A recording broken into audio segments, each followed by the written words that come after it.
You're listening to A Book with Legs, a podcast presented by Smead Capital Management. At Smead Capital Management, we advise investors who fear stock market failure.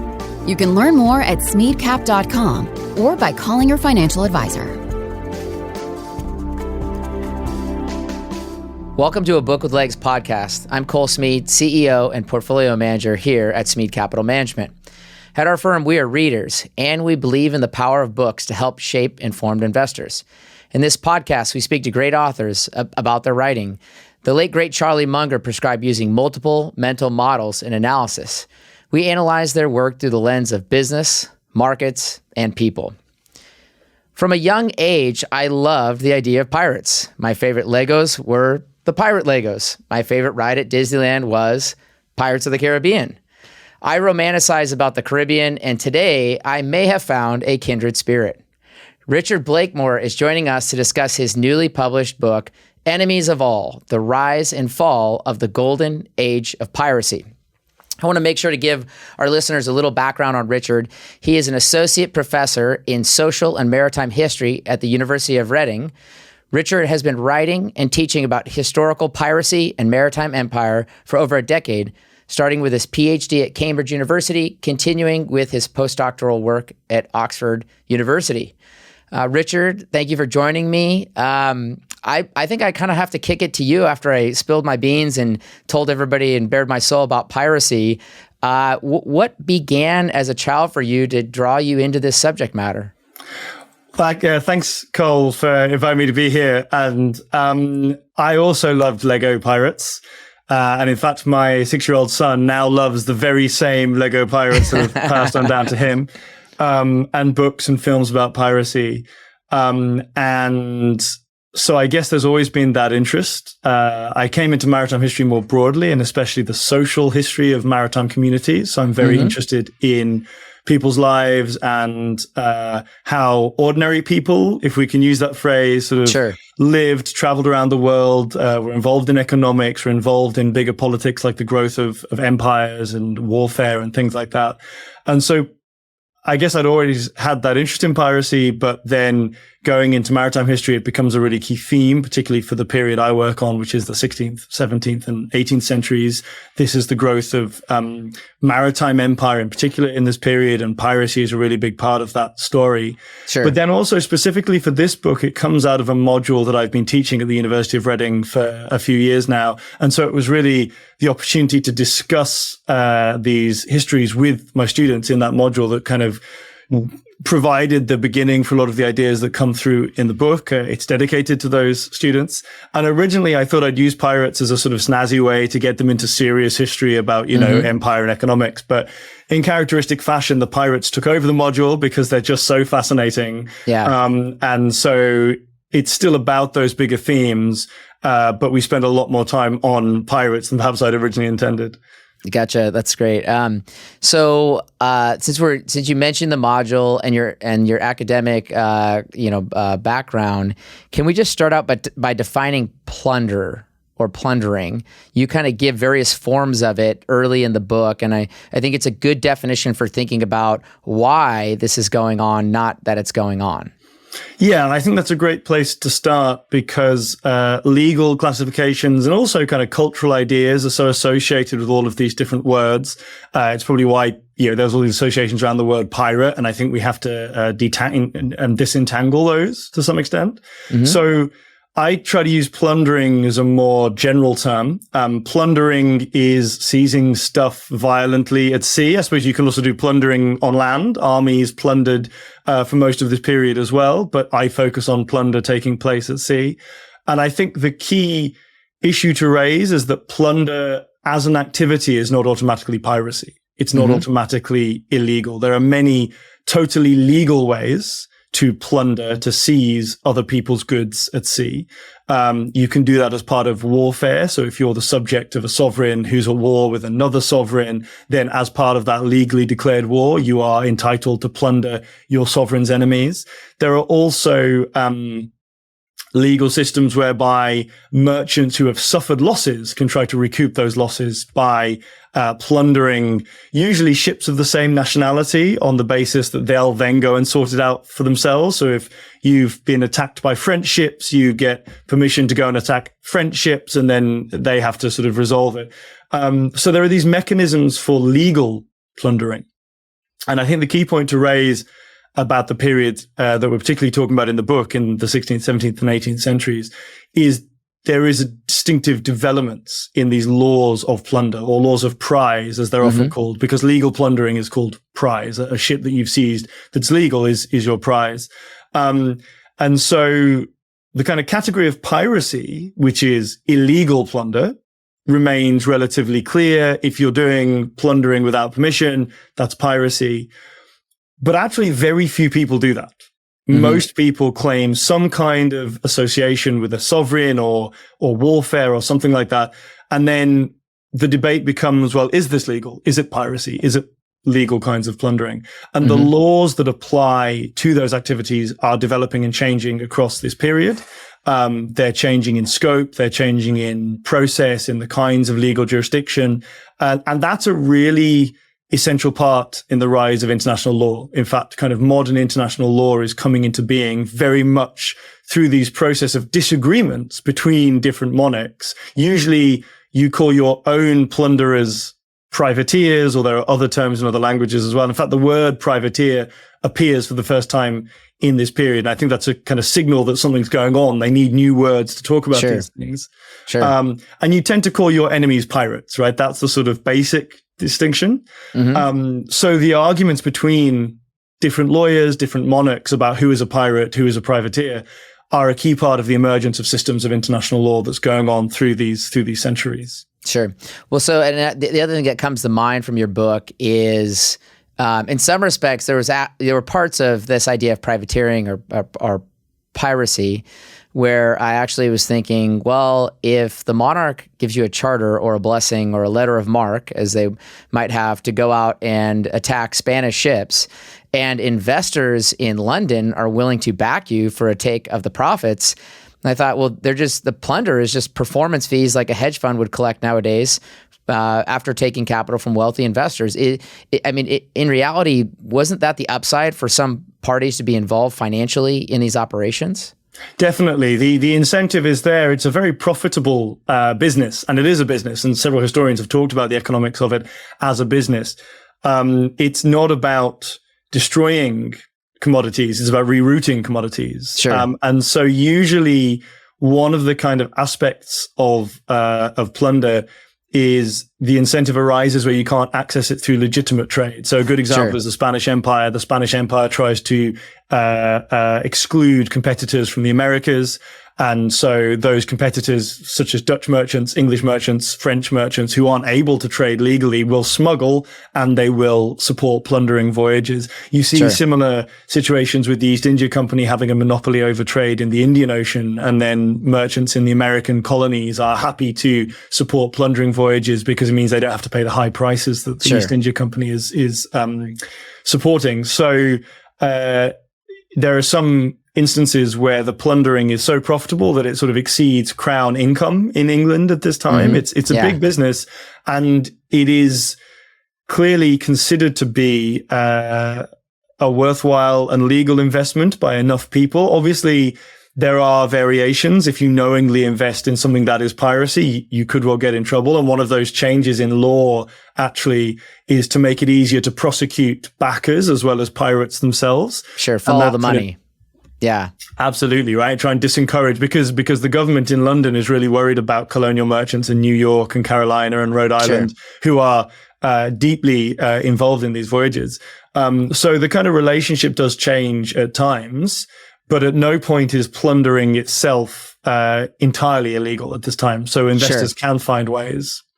So since we talked about some of the financial backing of this, you really early in the book, for our listeners to make a note of, you talk about labor supply and you bring that up as an idea of piracy or these kind of open sea activities against various nations. If I had to, you're the labor economist analyzing the pirate economy of the 17th century, or even earlier than that, what would you lay out as the optimal situations to cause, privateering, piracy, plundering to pick up? Was it because, to your point, there were a lot of goods, or was it because there weren't enough jobs, or what would be those factors you'd want? I think it's the balance between exactly those two factors that you've just highlighted. And this is a topic that several economic historians have talked about in some detail. It's not a coincidence that there are major surges of piracy after conflicts. So particularly the War of the Spanish Succession that ends in around 1713, although there's long peace negotiations. Sure. During warfare, you get a spike in the maritime labor market because trade becomes more profitable because of the kind of pressure through blockades and things like this. But also the Navy increases in size, and you have the employment of those privateers. So legal plundering during wartime. And in fact, most people who become involved in piracy or accused of piracy, because as we've been talking about, it's a legal term. But most people who are accused of piracy have at some point been involved in the Navy or in legal plundering, right? So the end of a war, a labor surplus, you've got all these people who have spent sometimes a decade or more fighting at sea, plundering, doing it totally legally. All of a sudden, they have no job. So that's kind of the main surge. And the peacetime labor market, the Navy gets reduced in size, privateering is not happening. So there simply isn't the kind of capacity to absorb this surplus. Sure. And often these spikes in piracy seem to last a similar amount of time, again, around a decade, possibly as this surplus is kind of worked out in the labor market. But then there are other factors as well. And so the presence of trade routes is really crucial. But you also need commodities and goods to plunder. If there's no trade routes, then you can't have piracy. Yeah, so you need a good economy. Absolutely. You have a concentration of plundering, particularly when trade increases. You sometimes see piracy increasing as well. But also, even at the end of a war, when you have that labor surplus, you also see plundering concentrated in regions like the Caribbean or the Indian Ocean between India and Mecca, where you have a major pilgrimage route, which is also very lucrative trade routes. Sure. These are the kind of areas that plunderers are sort of drawn to. But then there are other factors as well, besides those. You have material factors. We often think of pirate ships, to go back to that Lego, as this sort of isolated, vessel sailing across the sea. But ships fall apart constantly. They don't last very long. So you need capital of some kind to replenish, to repair. You need support and help ashore for provisions, for fences to actually sell your plunder, or, merchants to trade with. And you often need political if not backing, then sort of permission or even just tacit kind of non-intervention, right? So blessing, yeah. Yeah, right. So you see those combinations where you have a lack of direct kind of police control or political control, but local communities willing to trade and support and provide resources, good trade routes that give you things to steal, and then the labor surplus is also really key. And I agree with a particular historian called David J. Starkey, who argues that labor surplus is the biggest factor here, because I think it's also really important to highlight that seafaring is a very skilled occupation. You can't, not anybody can go on a ship and sail across the Atlantic Ocean, not successfully anyway, right? You can do that and get into trouble.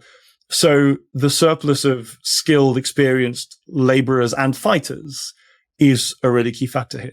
When I think I think that point is driven home by situations where, pirates come in, capture a ship, and they choose to now use that ship because it's a better base of capital. To your point, it's a better ship. And I think you point out that the pirates weren't very good at upgrading ships. They were just good at capturing ships.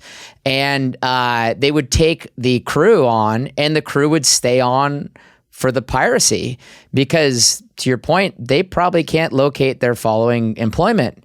And therefore, it plays at this idea that there were jobs, but those had trouble finding people, and therefore piracy found people jobs, in effect.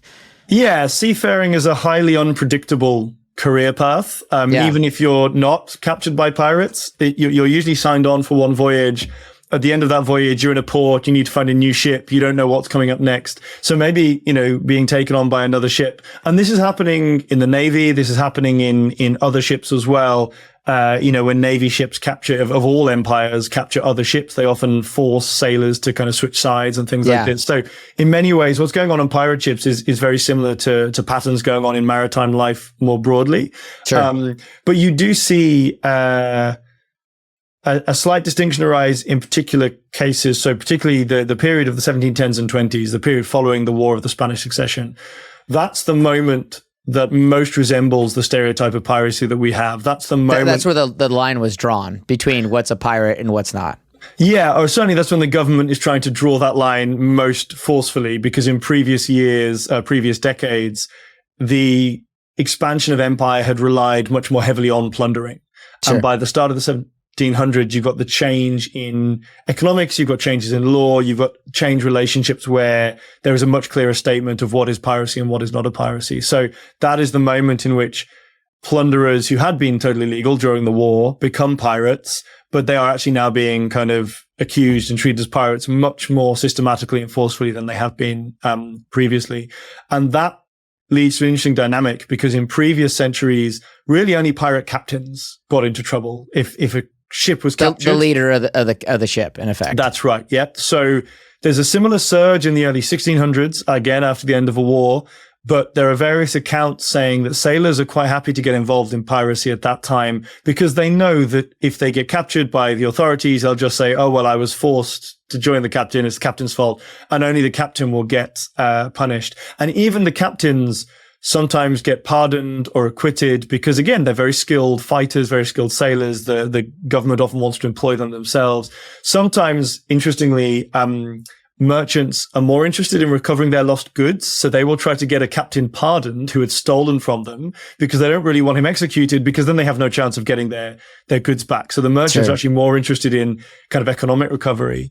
But by the early 1700s, this has changed. You've got much more prosecution of sailors of all kinds on these ships. So actually then you do get people who are not volunteering, but who are being violently forced. And there's quite a lot of evidence of real brutality being exercised against these people, particularly carpenters, navigators, sailmakers, musicians, in fact, as well, people who have skills that you need. This is a practice that we've had later. I mean, the term Shanghaiing came about many years later to, effectively forced in service on a ship. Yeah, exactly. And that is, I mean, the Navy is impressing people and doing that perfectly legally at the same time. Sure. But what you get pirate trials where people who are accused of piracy are making a case that they are not actually a pirate. They're not guilty because they were forced. Now, I mean, you're on trial for piracy. What else are you going to say? It's about the only defense that works. Yeah. Or like, you say, well, I'm going to, and I got my friend Bobby over here, who's a member of parliament that, might be able to get me off because we're good old chaps. You know what I mean? You get that kind of thing. I was going to ask you, just so, we all know Sir Francis Drake. We all know he circumvented the globe. Could we, under certain definitions, call him a pirate, even though he was knighted and considered to be, one of the true benefactors of, I'll call it, the sciences of that time?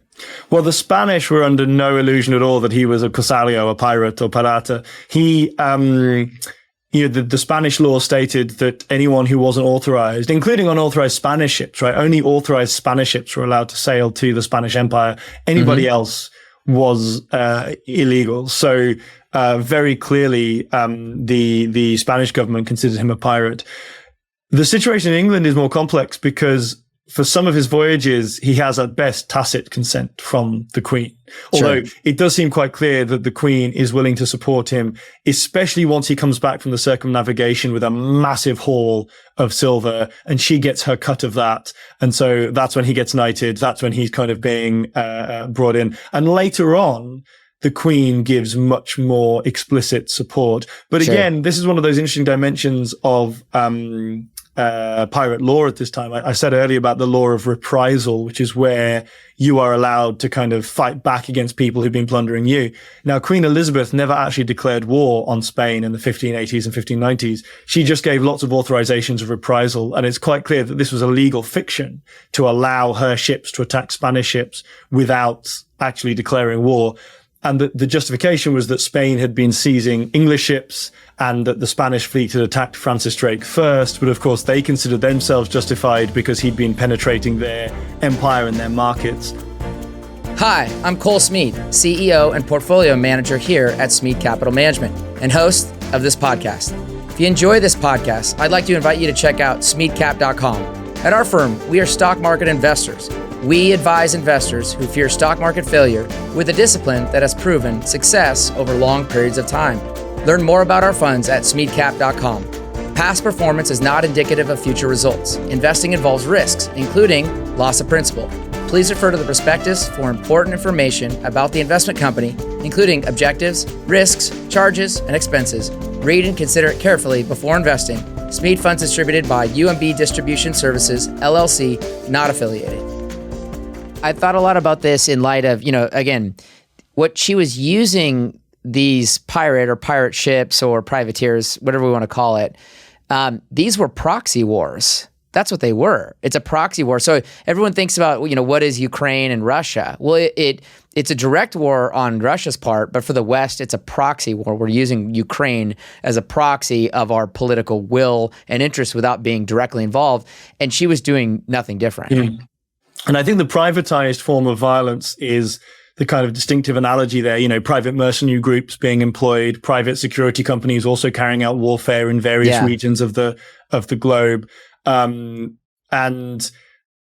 the key point here is that most governments in the early modern period did not have the military naval resources to carry out these wars for themselves. The Navy at this time was really small. It's one of the things that, again, affects the changes in the 1700s when they start pursuing pirates much more rigorously because they have a much bigger Navy because it's grown through warfare.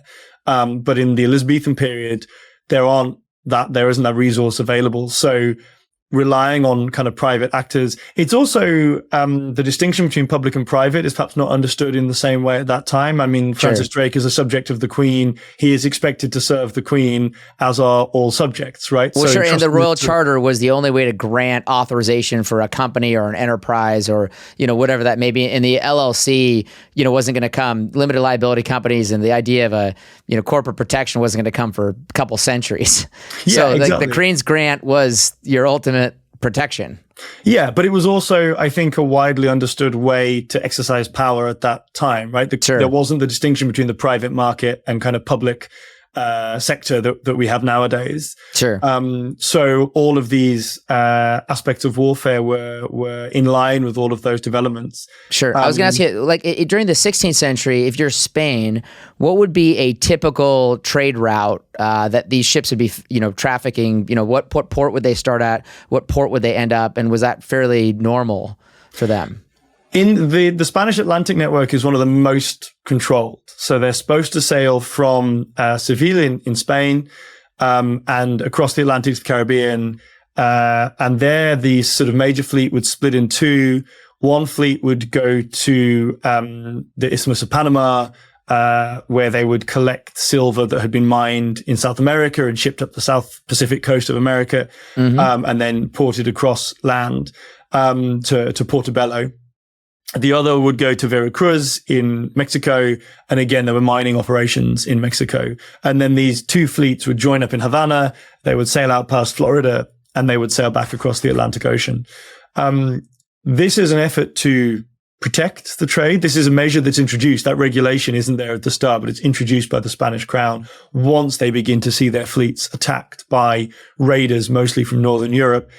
And it's actually very effective. I think only one fleet is ever actually substantially a large part of the fleet captured by raiders, which is Piet Hein, a Dutch raider who captures an enormous fleet in the 1620s. A lot of them sink. A lot of them are lost at sea. But this kind of concentration of those resources is quite effective. But it means that there are holes elsewhere in the system. Sure. So the investment is concentrated in the major ports, the investment is concentrated in the fleets, and the rest of the Spanish Empire is very poorly defended. And so lots of raids are attacking other Spanish towns, which are kind of part of this network, but not so central to the network. Sure. So I loved in your book where you're telling the story of Spain and really the clash of the sovereigns, including, where the Dutch were involved. But then you're also kind of talking about this little infant over here, the Americas and what's happening. So, in the early 17th century, thinking like 1620s, give us a picture of where was what we know as America and the Eastern Seaboard at that time. How grown were the colonies, how sustainable were the colonies, and what were the pirates' interaction with that Eastern Seaboard of the U.S. and what's now the U.S. in, say, 1620, 1630, et cetera? Well, those are the very early days of the colonies that go on to survive and become the 13 colonies. And I think at that point, there's really no guarantee that any of them are going to survive. Sure. These are places like New England, Maryland, Virginia. They're sparsely populated by English colonists. They are territorially limited to very close to the seaboard. Most of the North American continent belongs to indigenous powers at this time. And the local communities in these English colonies are heavily dependent on indigenous communities nearby for kind of help in trade and food. There's also a lot of violence and warfare going on between colonists and indigenous communities as part of that development. But so I think that there's a real uncertainty about whether any of these are going to pan out. Everyone's looking for a staple crop like tobacco. Tobacco is the big production in the northern seaboard, particularly in Virginia and Maryland around the Chesapeake. And that's hugely profitable for some people, but it's also highly precarious. The Virginia Company actually goes bankrupt within its first couple of decades, which is why it's taken over as a crown colony, because the company can't keep running it. Sure. You've also got the Caribbean, where again, Dutch, French, English colonies being established, many of them engaged in attempts at trade, beginning to try and do plunder. And in the north of the North American continent, you also have a lot of trade in furs, particularly Dutch and French in what is now Canada or New York, trading again with indigenous trappers for furs, which are very, very valuable. But there's a precarity. Some of these colonies are destroyed. Some of these colonies collapse. None of them, with hindsight, we know that many of them go on to continue, but it's not necessarily clear at the time. Sure. There also seems to be a reluctance to invest because they're such risky prospects. And the role of plunderers is therefore really crucial in a number of ways, particularly in the Caribbean, where you are attacking the Spanish Empire. Plunder and the trade that arises from it is one of the biggest economic incentives. And since people from England are reluctant to invest, that's where kind of merchants are getting their profits through this trade. And then that's being invested in the colonies. Supplying colonies with provisions and also with defense, which is very important. So often they also are relying, there are no military resources sent by the state to these colonies. So they are relying upon privateers or private forces to defend themselves, militia, things like this. And this relationship continues through those first decades, leading to increased investment. Particularly in the Caribbean, and everything really orientates around the Caribbean, especially once you introduce sugar. Sugar had been introduced to Brazil by Portuguese and Dutch colonists, and then was shifted to the Caribbean by Dutch colonists, and it becomes enormously profitable very, very quickly in the 1650s and onwards. Sure. And so investment from plunder is part of what's driving the rapid growth of this sugar economy. And then Northern American colonies like New England become involved in shipping what they are growing, foodstuffs, to the Caribbean to feed Caribbean populations. And so this kind of intricate network of exchanges around the Atlantic and with Europe kind of grows. But plunder has a key role as an early kind of spark to that by providing quick returns, which you don't get from the investment in tobacco or sugar because it takes a long time for those returns to come back. Sure. And of course, there are two kind of dimensions that come out of this. One, which I haven't mentioned yet, is slavery. All of sugar is based on slavery. And the investment from plundering is clearly going into the growth of the slave economy in the Caribbean. Many plunderers, Henry Morgan, who you may know from Captain Morgan's Rum, he becomes a slaveholder himself. Many other plunderers also invest in slavery. And that, ironically, then actually shifts attitudes, because as you get the growth of this enormous majority in every Caribbean island, enslaved people are the majority.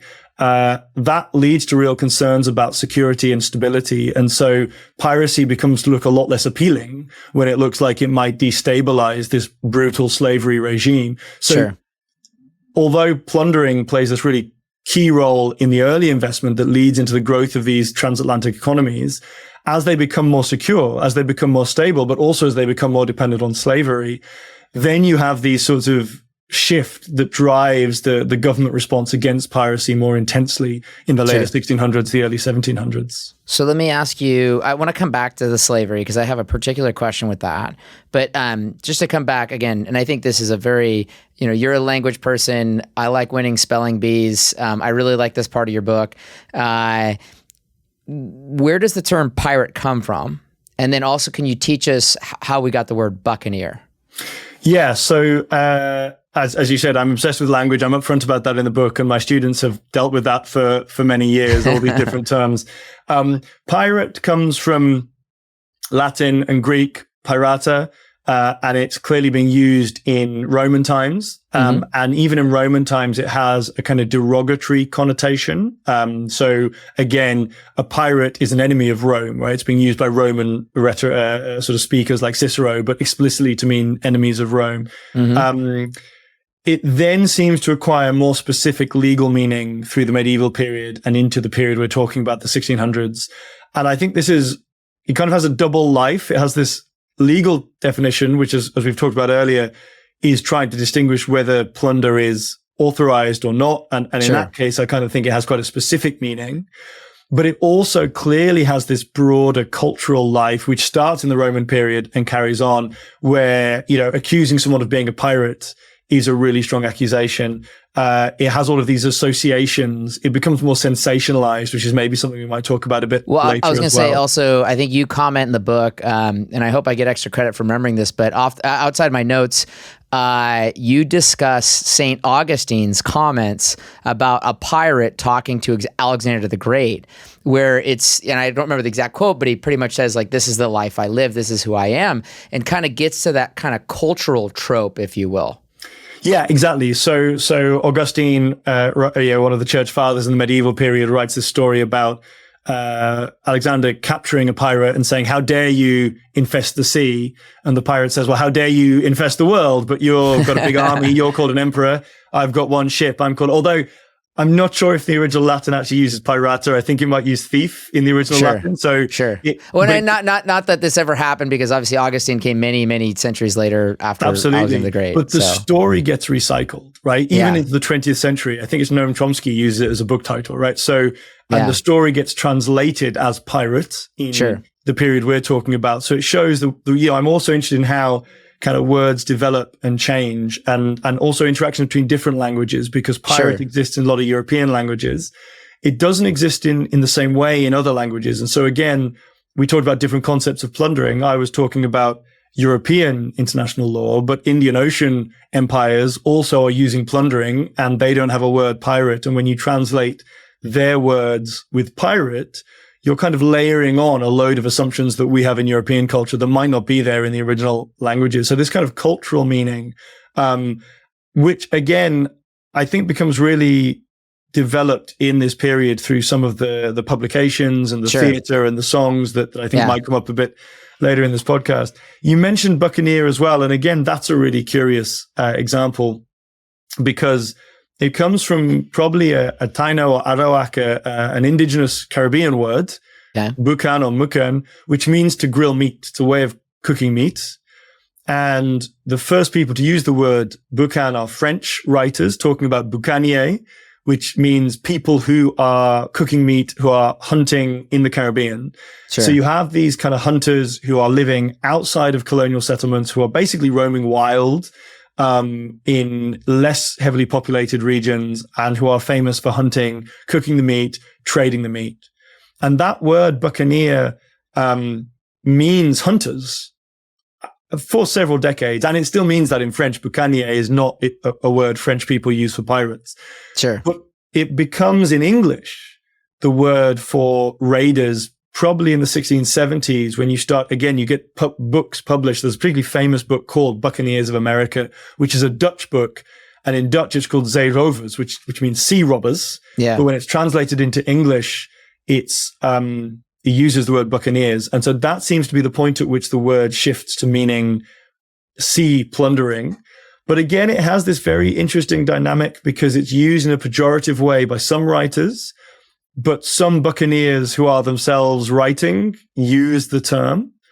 And some people seem to use it in a positive way. And I think it still has that ambiguity, right? It in kind of, when I talk to my students about it, we're talking specifically about the Caribbean, also some voyages into the Pacific. We're talking specifically about a phase in the 1660s, 70s, 80s, that group of people who are called buccaneers.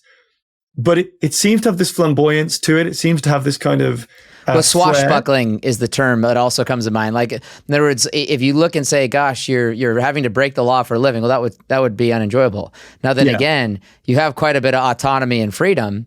Well, that's a very positive thing in comparison.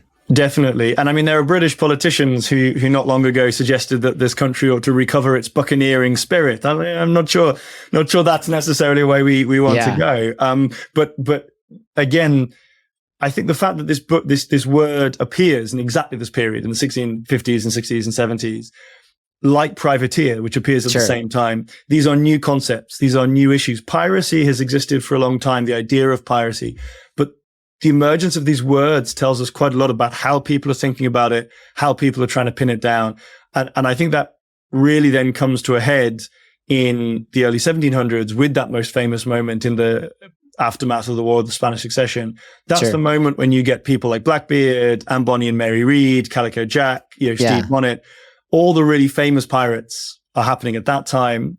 And they are also then being immortalized in popular culture at that time as well. And I think that's such a big part of why this moment has come to signify pirate. Because when you think of the word pirate, that's who you think of, right? Yeah, those are the tales. I was gonna also, you did a really good job explaining, who's king or queen can really decide who's a pirate or not. And you kept mentioning like the Jacobite pirates, for example. Explain how the changes at the monarchy seat would affect who was a privateer versus a pirate from that view. So, because there is a lot of political turmoil in this period. You have it in the late 1500s with the wars of religion in France, the Dutch revolt, changing the political landscape of Europe. You have civil wars in Britain in the 1640s and 50s, and civil conflict in France in the 1650s as well. And then you have this change of government in the 1690s, 1680s and 90s when William III becomes, who is the ruler of the Netherlands, becomes ruler of England as well. And the old Stuart line, are trying to reclaim their throne and are sort of authorizing privateers.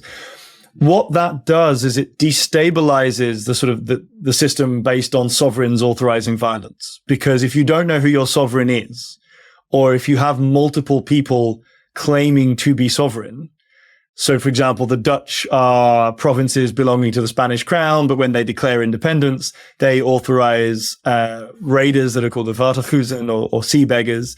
The Spanish do not recognize this as legitimate, right? Because they don't recognize the legitimate existence for something like 80 years. So it's that turmoil, I think, is a key element. It raises these questions about who actually has the authority to decide what is piracy and what is not piracy. And then the other dimension of that, as well as the political turmoil, is this question of imperial expansion. Because as European regimes come into contact with other rulers, other empires, people like the Mughal Empire or the Maratha Confederacy in India, China, the Ming Empire, Actually, I'm not sure if it's the Ming Empire, so can we just rewind? Well, you should talk about the Ming and then the Qing empires, so it is, and like the trade-off of Ming. Taiwan. I was sitting there thinking, gosh, man, you just taught me that Taiwan has always been a trouble spot for whatever, seat of power in China. Yeah, absolutely. So you have these rival dynasties fighting in China. You have indigenous communities in the Americas. Apparently, some buccaneers claim that they are serving the Guna ruler in the Isthmus of Darien, although some of them admit that they're basically just saying that because they want to go and get lots of plunder. You also have plundering in the Mediterranean, where you have the kind of conflict between Islam and Christianity, which has been going on from the medieval period. And in theory, you have this big raiding conflict along religious lines, although in practice, everyone is capturing everybody else, and the religious justification seems to be just a veneer. Spurious, yeah. You get these debates both internally and externally about who has the authority to declare piracy, because that's, who is a sovereign? Who is a legitimate sovereign? So places like Algiers, Tunis, Tripoli, which are authorizing raiders, European monarchs don't recognize them because they're regencies under the Ottoman Sultan. And there's a sort of interesting relationship where the Ottoman Empire is sort of allowing them to kind of act, or they are acting autonomously because the Ottomans can't necessarily control or find it beneficial to let them do all this raiding. Sure. But the Europeans think of them as pirates. So that question of who is a legal sovereign, who has the right to authorize piracy, what plundering is legitimate, is a debate that goes on. I mean, it goes on from the Roman era, but it really intensifies with all of these circumstances in the 17th and 18th centuries. And various writers sort of say, oh, well, if you're plundered because a sovereign has authorized you and you're doing that to defend the rights of your state, then you're not a pirate. If you're a robber band who's just plundering, for the sake of it, then you're pirates. But then some of them say, but, if you're a robber band who exists for a while, maybe you can acquire legitimacy and actually become a sovereign state. And so there's a very blurred categories that are really causing a lot of complexity and trouble at this time. You mentioned Tripoli and Tunis for the hot spots in the Mediterranean. We mentioned Madagascar earlier as kind of a hot spot in the Indian Ocean to Mediterranean route. In the Caribbean at the time, in the 17th century, what would be like your top 3, top 4 ports that would be really, where the pirates were? Well, it shifts over time in accordance with who the dominant raiding group is. So in the early 1600s, the Dutch West Indies Company are the main raiders, and they're based out of places like Curacao. Later, though, Jamaica and Tortuga off the coast of Hispaniola, or the French colony of Saint-Domingue, as the western part of the island becomes, those really become the key centers of raiding in the 1650s, 60s, and 70s. Also, Petit Goave in Saint-Domingue. And that's linked to those economic issues we were talking about earlier. These are places where merchants are interested in acquiring plunder. So Port Royal in Jamaica goes from, a tiny fort to one of the largest towns in the English colonies in the space of a couple of decades because of the influx through plunder. Tortuga and Petit Goave as well kind of become these centers. But as we've been talking about, these imperial governments start to sort of try to crack down on that as the economic situation changes, as the political situation changes. So Jamaica introduces stricter laws from 1680. The French government is trying to stop Saint-Domingue and Petit Goave again around the same time. So then it shifts further to the Bahamas and also to Florida and the North American colonies, Rhode Island, Charleston, New York. And again, it's some of those circumstances, those general circumstances we talked about earlier. The Bahamas is hard to police because there are so many islands. Tons of islands. Impossible. As you explain that in your book, I thought it's tough to figure out where you want to vacation on the Bahamas, let alone where you'd hide out as a pirate. So there are probably still some pirates hiding out, right? There are probably still some isolated islands.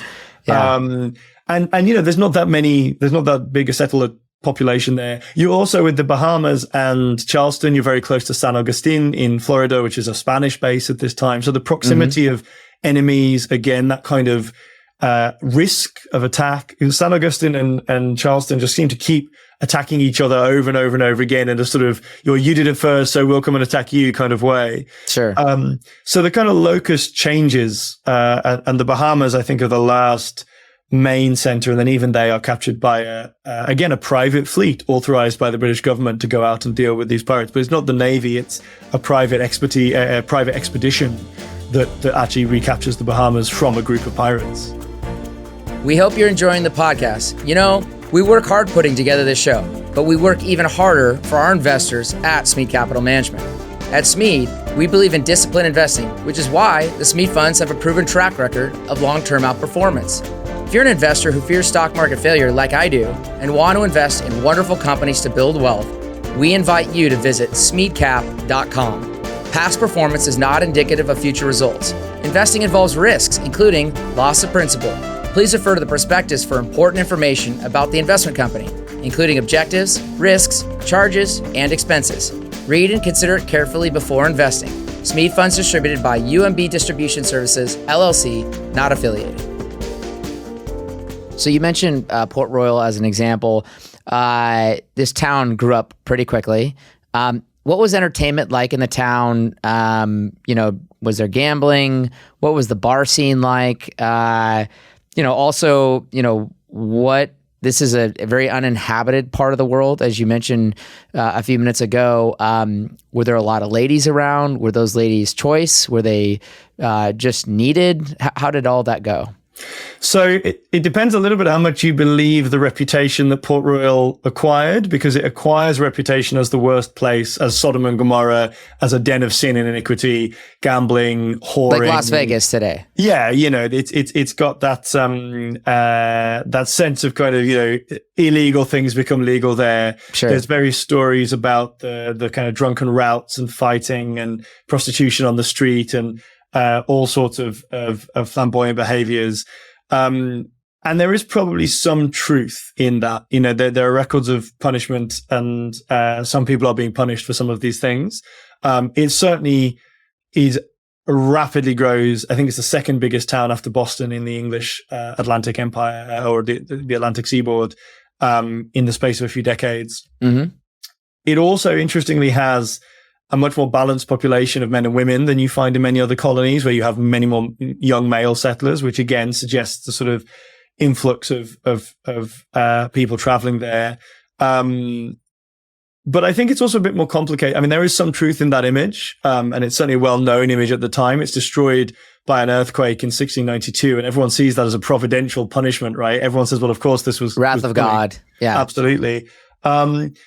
But it's also, like I said, more complicated. It's definitely very heavily involved in maritime trade. You've got a lot of, craftsmen working for maritime trade, provisions, surgeons, things like that. Silversmiths, interestingly, even though they don't produce any silver in Port Royal or Jamaica, so we can probably guess where the silver is coming from, that they are working with silversmiths in the town. I think you mentioned like cockfighting would have been a normal practice at that time. Yeah, and then there were absolutely. 5 or 6 well-known taverns in town. Yeah, although, I mean, East London at the time is probably fairly similar in many regards. Cockfighting Sure. is a big thing everywhere in English culture at that time. And you also have, other kinds of artisans who are making things. You have more children in that town, actually, than you have in many other regions of the British Empire at that time. You have synagogue and different churches of different denominations, which is quite unusual. Quite a lot of these colonies in North America are settled by specific religious groups and are quite specifically focused, whereas Port Royal seems to be much more open in that regard. Mm. You have a bookseller, you have a teacher, you have quite a complexity. So I think, downtown on a Saturday night would probably have looked pretty much like it's being described in some of these accounts, but I don't think that's the entire story of life in Port Royal. Well, and also to the fact that there were so many women there would say that it had to be more settled than just roving men. In other words, there was a reason why those ladies would go there and not other places. Yeah, I think there's families, there's settling of some kind. It's worth adding that some of these people, men and women, are convict who are being transported. This is the sort of origin of the transportation of people who are convicted in England. Some of them are also, the word kidnapping comes from this period, and a kidnapper was someone someone who tricked someone or captured someone in London or wherever and transported them forcibly to the Caribbean. So there are people there who don't want to be there, who've been forced to be there. I don't want to make it a cute or cuddly image, but I also think it's very easy, particularly with the history of piracy, to fall into these images and these reputations that are very alluring. And we find some evidence for that, definitely, but I think it's not the whole story. Sure. And piracy changes over time because, to your point, the goods, the commerce, etc. I think you note in your book that slavery was different under what I'll call Spanish or Dutch rule of the seas versus what came later under a more dominant British rule of the high seas. Can you explain how those were different? Yeah, so there are different legal traditions at play in these different empires. And so Spanish and French colonies, and indeed Spanish and French law more broadly, are kind of more drawn on Roman legal models, whereas the English law is more based on the common law. So the kind of major, all of them, all of these empires have extremely brutal slave codes by the middle of or the end of the 17th century. And indentured servants on top of that. Yeah, absolutely. And it's really important that we distinguish. So indentured servants are where people enter a contract which pays for their passage to the Americas, but then they have to work off usually for 7 years. That passage, and they are treated very, very badly as well, but they are not legally slaved, right? If you kill an indentured servant, it is still murder, whereas enslaved people do not have those legal rights according to the legal codes. And that is true in the Spanish Empire, it's true in the French Empire, it's true in the Dutch Empire. But you do see distinctions in the Spanish and French empires. The church is much more involved. The Catholic Church is a presence in those empires and seems to influence thinking on some principles around slavery. There are much larger free communities of color in these Caribbean and American colonies in the French and the Spanish Empire, far fewer than in the English Empire. And that seems to be related to kind of roots of manumission that exist for enslaved people, which really don't exist very much at all. There are free people of color in the English Empire, but in much, much smaller numbers. And one dynamic of how this kind of relates with piracy is when people like Henry Morgan are plundering Spanish colonies, any person of color who is captured is going to be enslaved and taken back to Jamaica, even if they were actually free in the Spanish colonies, right? So you get this increasing racialization of slavery, which is not initially defined on those terms. You also have enslavement of indigenous people. So it's sort of racialized in some ways, but the concept of race is also developing at this time, right? The way people think about these concepts is changing at this time. One of the things that slavery and the slave laws do in the British Empire, but also in the other empires, is increasingly develop this equation between the color of someone's skin and their legal status. And that becomes really heavily embedded by the end of going into the 18th century. And I think the other thing that comes with that too is the flow of commerce is also evolving, because obviously the slave trade greatly changes trade from east to west, because obviously goods, at least in the form of cargo of slaves, is also moving heavily east to west, going from obviously Africa. So it's where you start to see it wasn't just Sir Francis Drake, going around the world. It's now you have pirates going around South America, going to the Pacific, and doing like a circumvented loop on these trade routes to effectively arbitrage these markets, and slaves being part of the market that moves from, obviously Africa to the Caribbean. Yeah, absolutely. I mean, it's really, Francis Drake, he curiously was also involved in slave voyages early in his career. Like some of the first voyages to the Caribbean by Francis Drake and others were to try to sell enslaved people to the Spanish market because it was seen as a really lucrative market. And then because the Spanish Empire closes them out, they kind of turn to piracy. So actually slavery is part of this story, but from the very beginning, but it becomes a much bigger part. As you said, with the growth of these economies, with the growth of the sugar economy, especially, although also tobacco in the North American colonies, rice in the Carolinas, which is introduced as a crop by enslaved people, as a food crop, but then becomes a really profitable crop. And like you said, it kind of reorientates the connections between different parts of the world. So connections between Africa and the Americas. A lot of the wealth in the Americas, particularly from the Spanish Empire, is also traveling across the Pacific to China, to Indian Ocean markets. So about half of what's being mined in the Spanish Americas, which is also using slavery for the mining operations in South America and in Mexico, right? So slavery is part of that extraction of mineral wealth as well. Yeah. And that's being shipped to the Pacific. So the kind of interconnection of different regions, I think, is the big story of these economic developments. And the profits in that from slavery are just enormous. Saint-Domingue becomes the most valuable colony in the world, I think, by the 18th century. Jamaica is one of Britain's most valuable colonies. The North American colonies are nowhere near as valuable economically as the Caribbean colonies in this period. They are supplying the Caribbean colonies. And then that's also why they become involved in plundering in the sort of 1690s, where they're trying to break into Indian Ocean markets, because merchants in the North American colonies are then looking for those sorts of opportunities as well. Sure. So I want to hit at a couple names because there's also some great stories with these. Can you mention to our listeners who was William Dampier? I have a great line that I'm going to pull out from William Dampier, but I'd love to kind of use him as a picture of, what's his pirate story. So William Dampier is a fascinating individual who starts out trying various kinds of legitimate trades as a sailor. He seems to have been a very skilled navigator, and he becomes involved, in his own account by accident, in a voyage, the first voyage for a long time from the Caribbean into the Pacific Ocean in the 1680s, the first major raid of a wave of raids through the 1680s down the South American Pacific coast. And these are sort of a moment when buccaneers have been raiding in the Caribbean for a couple of decades. And as I said, Jamaica is changing its policy. Other places are sort of trying to prevent it. So they seem to be expanding their horizons. And one place they go is across the Isthmus of Panama and into the Pacific Ocean. Dampier spends, I think it's 12 or 13 years at sea without going back to England, where he has a wife. I mean, it must have been quite a shock when he comes back. And they wrote letters back and forth too. Yeah, they were in communication. As many of these sailors were. We think of them as distant and isolated, and obviously in some ways they were. It would take months for your letters to get around the world, but they were in communication. So he sort of cruises up and down the Pacific American coast. He then goes across the Pacific to the Indian Ocean. He wanders through the Indian Ocean, seeming to just pick up opportunities for trade or whatever he can wherever he goes.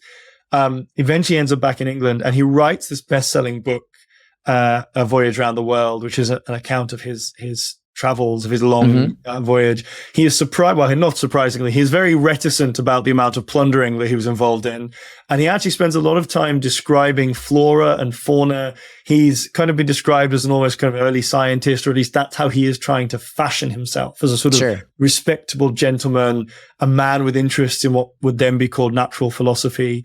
And I think one of the really curious aspects about that moment of the 1680s, of these voyages, is we have many accounts written by people involved in those voyages themselves, which I think tells us two things. One is that there's this real appetite for these stories of traveling around the world, and a lot of them say a lot more about plunder than Dampier does.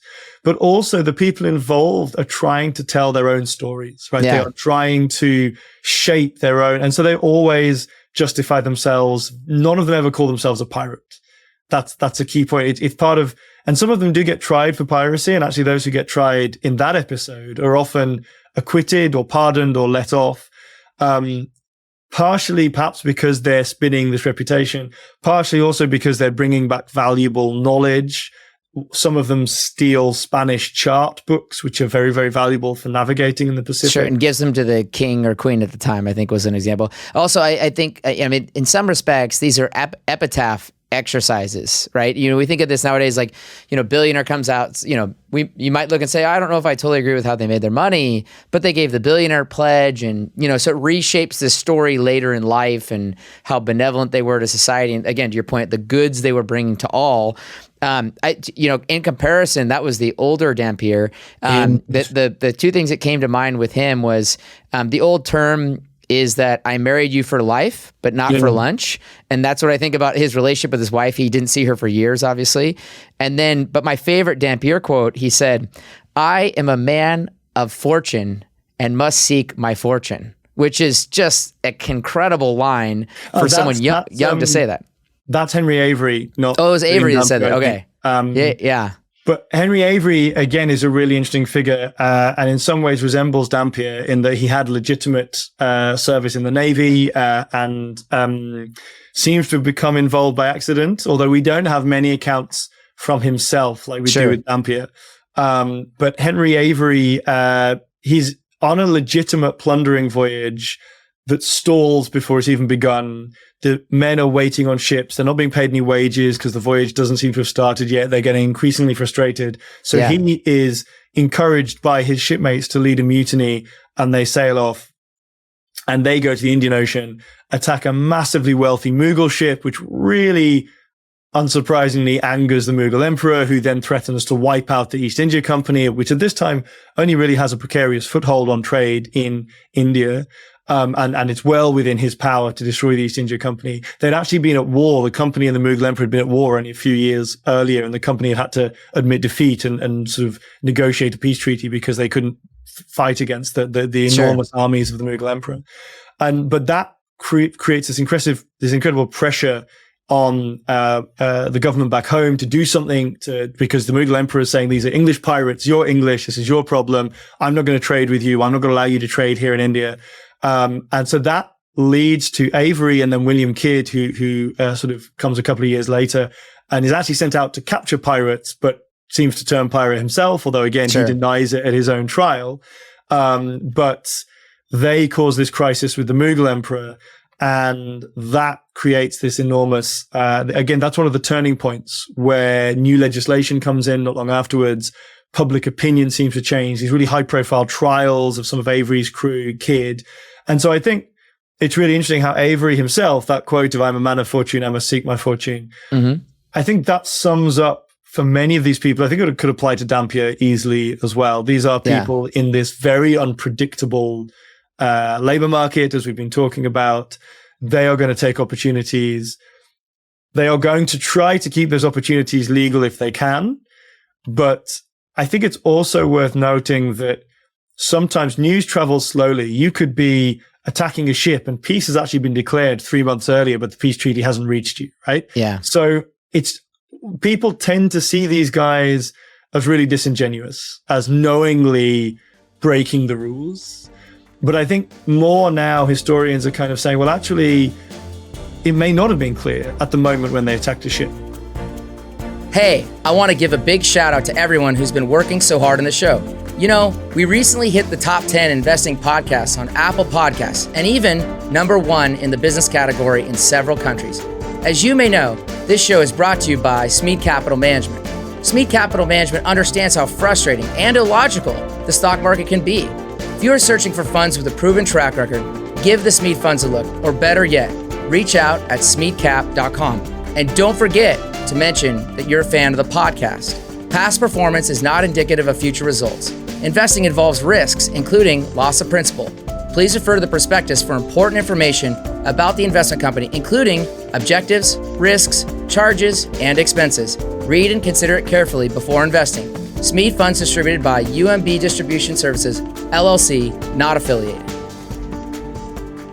The other thing about Kidd that I want to ask you, because I think you put some breadcrumbs out there that I want to see if I was following your hint in the book.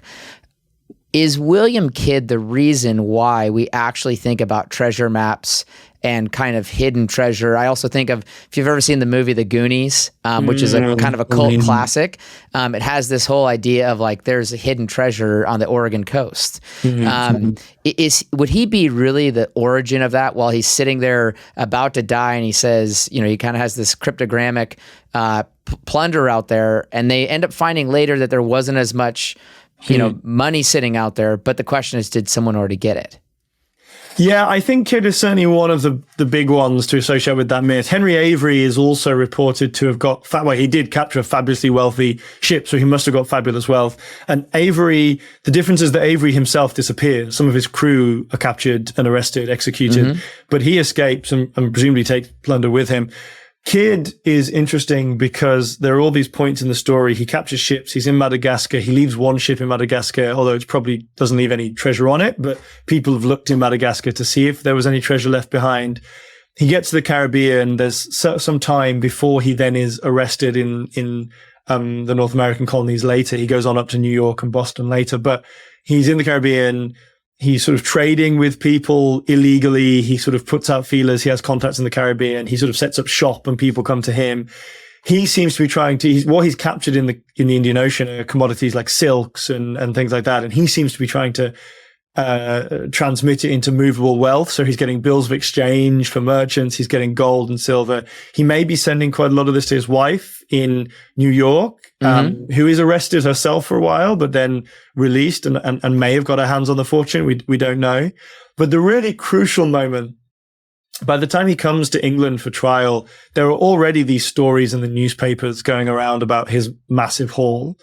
And then after he is condemned, but before he's executed, he starts making promises saying, if you let me off, I will go and get all the treasure that I have stashed somewhere. So he's one of the few people to actually explicitly say, I have stashed some treasure, and if you let me off, I will give it to you. Yeah. There are other pirates who are rumored to have buried their treasure, but those rumors don't tend to appear until much, much later. So we have no actual proof.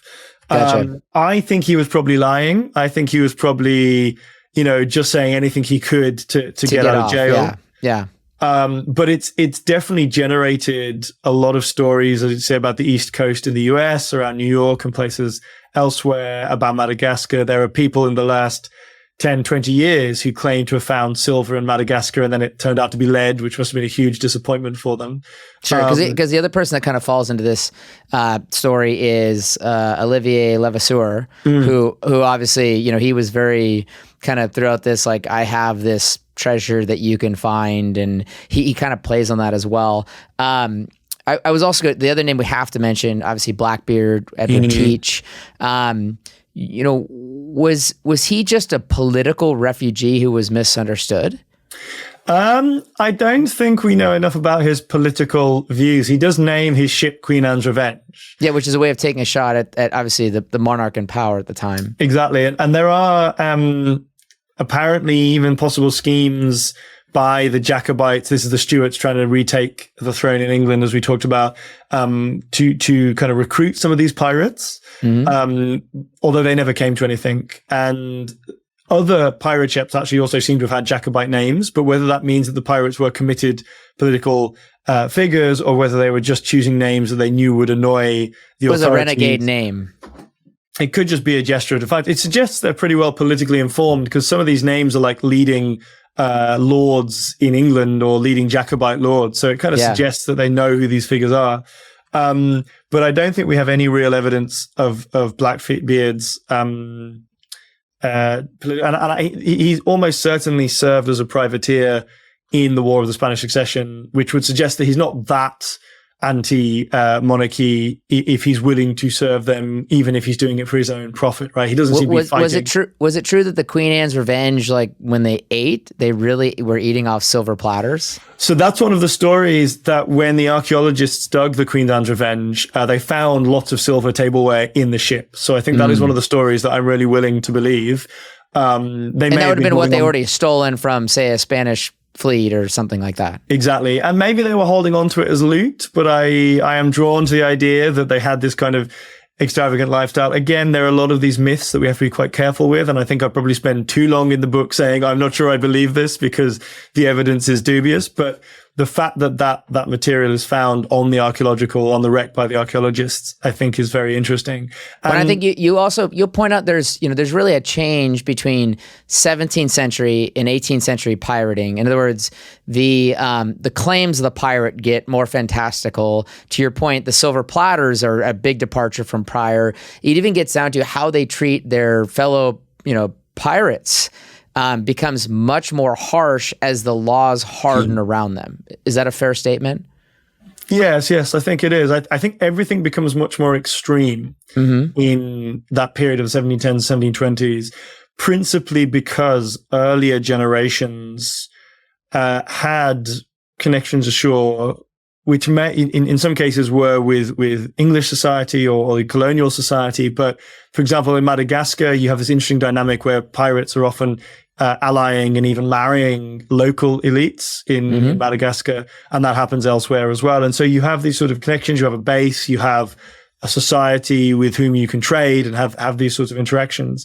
And that does happen in the Bahamas to a degree in the late 1710s, but it's quite short before the Bahamas are recaptured.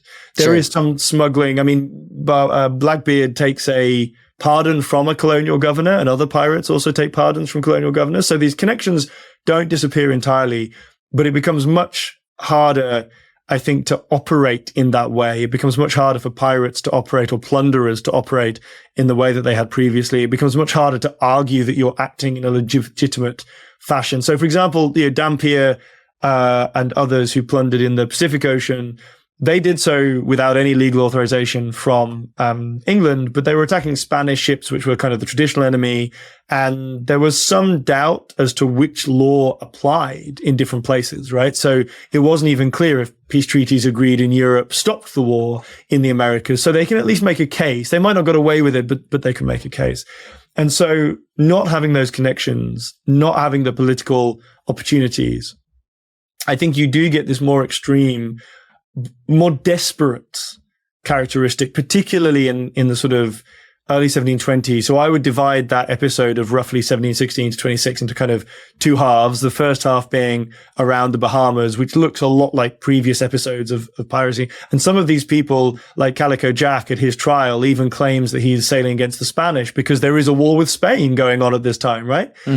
So it doesn't change entirely. But then after the Bahamas is recaptured by Woodes Rogers, who had himself served as a privateer with William Dampier.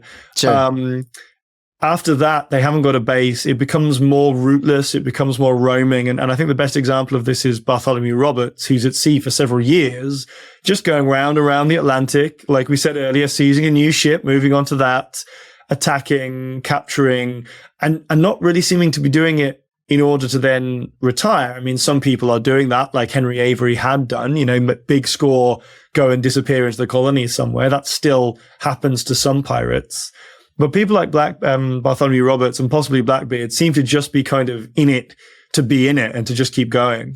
Well, that made desolate places like the Bahamas more valuable because there's more places to hide, as we talked about earlier.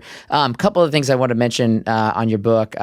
You obviously explain in the late 17th century the East India Company as well as like Lloyd's of London developing. So there's also a commercialized maritime system picking up not only for the companies that are being chartered, but also, hey, great, you're going to take this investment risk on your cargo, on your pirate, and Lloyd's will insure it, which is still, the largest reinsurance market in the world today. So those institutions have their backbone, at that time because of these activities.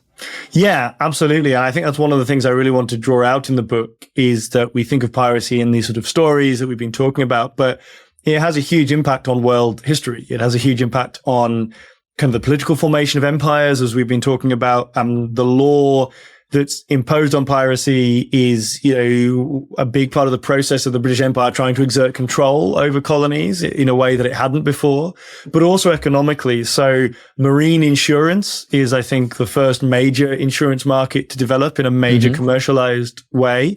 It originates in the medieval period in the Mediterranean, but from the beginning, piracy is one of the things that you are insuring against. Although also people like the East India Company finance their own privateers in wars in the Indian Ocean. So many of these merchants are involved in both sides. They may be taking investments and risks, investments and insurance against piracy, but they might also be investing in plunder in other ways. But the growth of London as an insurance market is a direct consequence of the trade coming into London. And that's not just piracy. I am a maritime historian more generally, so I have to make a bid for the broader context of maritime trade and smuggling and all of these other dimensions. What's going on with piracy is also playing out in other aspects as well. And piracy, as we've said, is sort of symbiotic with the rise of trade. Well, and the other thing of maritime too is, you talk a lot about the flags. The flag you flew determined who you were. Pirates got more interesting than that. They started flying, Spanish flags to come up close to the Spanish ships. And obviously we're not Spanish at all. And then you end up all the way out to kind of questioning, is the Jolly Roger flag real? Or was it just a black flag, or was it fantasized? Or, so I guess like using the Jolly Roger, was it real? And then how cryptic do you think flags ended up becoming? So I didn't think the Jolly Roger was real. And then there is actually an account from a pirate's trial of a skull and crossbones flag.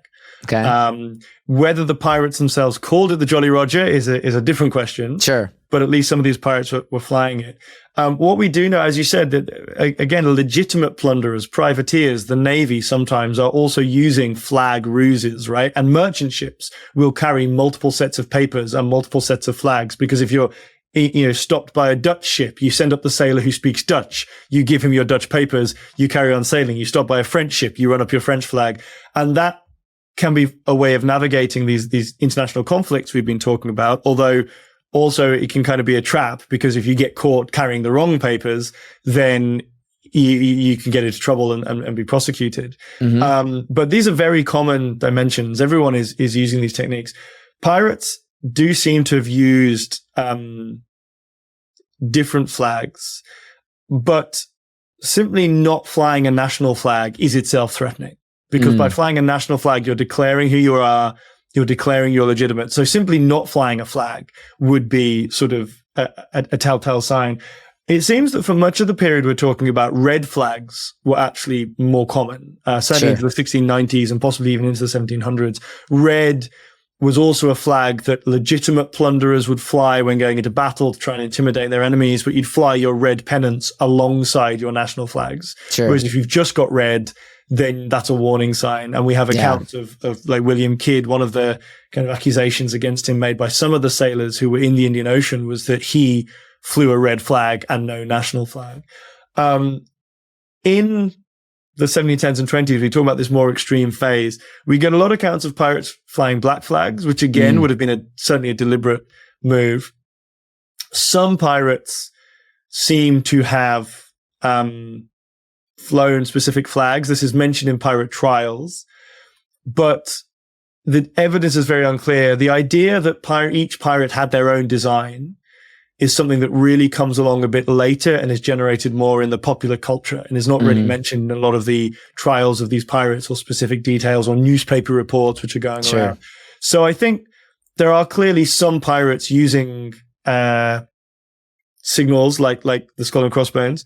There are also some pirates who are flying black flags as a deliberate message that they are a pirate. Like Bartholomew Roberts is recorded doing that. But the idea that there's this sort of iconography of piracy, that individuals will have their own flag that you'd recognize, I am not quite convinced by that. And I think it's a really ironic flip, because nowadays, if you see a gravestone, everyone thinks, oh, it's a pirate gravestone. But actually, pirates were taking these symbols because they were on all the gravestones, right? A skull and crossbones is a sign of death. So these skull symbols were everywhere as a sign of mortality. They're very common on all sorts of art and gravestones at the time. If you saw a skull and crossbones, you'd probably think death, not pirate, in the 18th century. Totally. And now we are so deeply associated piracy with these symbols that, in fact, when, I was on holiday recently, my son saw a gravestone with a skull and crossbones. I was like, it must have been a pirate. And I didn't want to break it to him, but actually probably wasn't. Nice. Well, on that, now that you've disclosed you haven't taken him to Pirates of the Caribbean, I think I have a punch list for you there. Let's see. I was going to go over some of the things we didn't talk about today. We didn't talk about cross-dressing pirates and Calico Jack's possible, relationships with these ladies that were sexualized in much of the writing on the subject with Bonnie and Reed.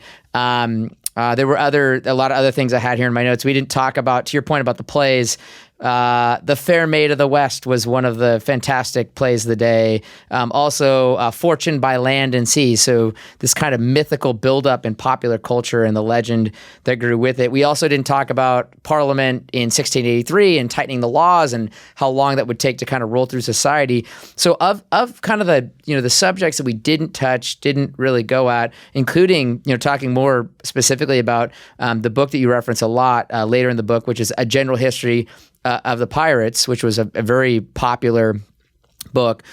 What do you think should be mentioned to our listeners to kind of either bring this together or point out something that we haven't addressed yet? I think the general history of the pirates is the most important. I think I deserve a medal for getting this far through without mentioning the phrase general history of the pirates, because I think that has never in my life happened before, right? Okay. And this book was published in May 1724, so it was extremely satisfying that the UK edition of the book came out in May 2024. 300th year anniversaries don't come around all that often. Sure. And it's a publishing sensation. It's enormously successful. It goes through multiple editions in the first couple of years. It's translated into lots of languages. It's one of the big books of the time. And this book, more than anything else, fixes the image of piracy. And so a big part of what I'm trying to tell in my book is not just kind of what happened, but where does the image of piracy come from that we have in our heads today? And that obviously relates to all the things we've been talking about, the growth of piracy, the economic influence, the actual phenomenon of piracy as it happens. But it's equally about the stories people are telling. We've talked about, William Dampier. We've talked about other books where people are writing stories about piracy. This is something like you've said, the plays, the stories developing. It's continuous throughout this period. But it really, along with the extreme nature of piracy in the 1710s and 20s, you get extreme media coverage of piracy in that moment. And the general history sort of seems to epitomize that. It brings the stories together from trials, from newspaper records. It, tells the story of all of the most famous pirates: Blackbeard, Bonnie and Reed, Calico Jack, Stede Bonnet, Bartholomew Roberts. And then it kind of expands, includes Henry Avery, adds in other pirates as these versions go on. And the key message I kind of want to get across is that book has defined how we've seen piracy ever since. Historians are still using it today. It inspires Treasure Island. And actually, there's probably more films, plays, and games about Treasure Island than there have been about any historical pirate. So that too is a really key landmark. But the general history has just kind of set that image. It's where a lot of the illustrations come from, the pictures, the stories. And yet it's totally unreliable. It's anonymous. There's been lots of debates about authorship. They're clearly getting information from somewhere, but for example, with Bonnie and Reed, especially, it seems to me that they're fabricating a lot of it. Sure. And it's written with a satirical purpose. It's written about contemporary politics, contemporary religion. And that seems to have got lost in the way people think about the book outside of, particularly literary scholars in recent years. So these stories have been recycled, but the reasons behind the stories seem to have been forgotten. So things like pirates being democratic. The author is writing about that, not to make pirates to look good, but to make democracy look bad. Yeah. Right? So we kind of need to take all of these stories very critically, very skeptically, while understanding that this has such a huge impact in the kind of culture around piracy. So where can our listeners follow you going forward? You mentioned, obviously you're teaching courses. Are you active on social media? Do you have any courses out there that they can check out? I'm on Twitter. X, I suppose they call it these. X marks the spot, right? Yeah. You can find information at the University of Reading website about me and the teaching that I do. There's a TV show that was on National Geographic in the US recently, which is coming out in the UK soon, about pirates, and I, alongside many other scholars, was involved in that.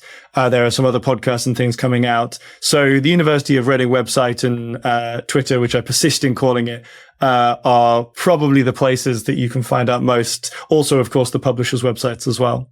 Awesome. Well, this was a lot of fun. Richard, your book reminds me that throughout time, people and capital, like we talked about, will flow to where it is treated best, which was true of even the regulations pirates had to deal with. If you want to go from fantasy land to the reality of plunder, politics, and piracy, go buy a copy of Enemies of All. You may find out that your favorite pirate wasn't much more than his most closely aligned politician, like we were mentioning a second ago. If you enjoyed this podcast, go to Apple, Spotify, YouTube, or wherever you listen to A Book with Legs. Give us a review, tell others about the books and great authors like Richard Blakemore that we have the opportunity to understand and study the world with and through. For our tribe, if you have a great book that you'd like to recommend, email podcast at smeadcap.com. That's podcast at smeadcap.com. You can also send your suggestions to us on X. Our handle is @SmeadCap. Thank you for listening to A Book with Legs podcast. We look forward to the next episode. Thank you for listening to A Book with Legs, a podcast brought to you by Smead Capital Management. The material provided in this podcast is for informational use only and should not be construed as investment advice. You can learn more about Smead Capital Management and its products at smeadcap.com or by calling your financial advisor.